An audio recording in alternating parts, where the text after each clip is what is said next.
makikita po natin na patuloy na epekto ng southwest monsoon o hanging habagat, partikular na sa may kanlurang bahagi ng Luzon. So inaasahan pa rin natin na malaking tsansa po ng maulap na kalangitan na may mga pag-ulan, partikular na sa may bahagi ng Ilocos Region, gayon din sa Batanes, kasama yung Babuyan Island. Sa iba pang bahagi nating bansa, makikita niyo po walang masyadong halos kaulapan dito sa may nalalabing bahagi ng Luzon at gayon din po sila mga bahagi ng Visayas at ng Mindanao. Asahan pa rin natin medyo mainit na panahon sa malaking bahagi nating bansa, pero posible pa rin yung mga isolated rain showers and thunderstorms kadalasan sa hapon hanggang sa gabi. Samantala, patuloy pa rin nating minomonitor itong bagyo na nasa labas ng Philippine Area of Responsibility na may international name na Podul. Yung Podul po ay mula sa bansang North Korea na ang ibig sabihin ay Willow Tree. So posible po na itong si Severe Tropical Storm Podul ay pumasok ng Philippine Area of Responsibility mamayang gabi o bukas ng madaling araw. Huli po natin itong namataan kaninang alas 3 ng umaga,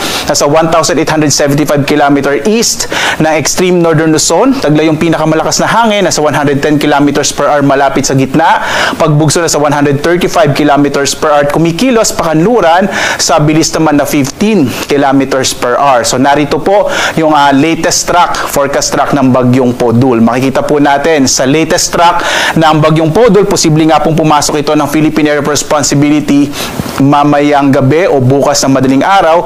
Mananatili ito sa may northeastern part ng PAR bandang araw po ng Lunes hanggang Martes. Posible ito maglandfall sa bahagi ng Taiwan bandang Miyerkules bago tuluyang lumabas ng PAR. Base po sa ating mga latest update din at latest na data, medyo maliit yung chance ang magkaroon ito ng direktang epekto sa ating bansa. Pero kung ito ay kikilos pa patimog o pa southward, posibleng magtaas tayo ng tropical cyclone wind signal sa may bahagi ng Batanes. So patuloy po natin i-monitor itong bagyong papasok ng Philippine Area of Responsibility. Sa ngayon din po, hindi natin nakikita na masyado itong palalakasin yung habagat.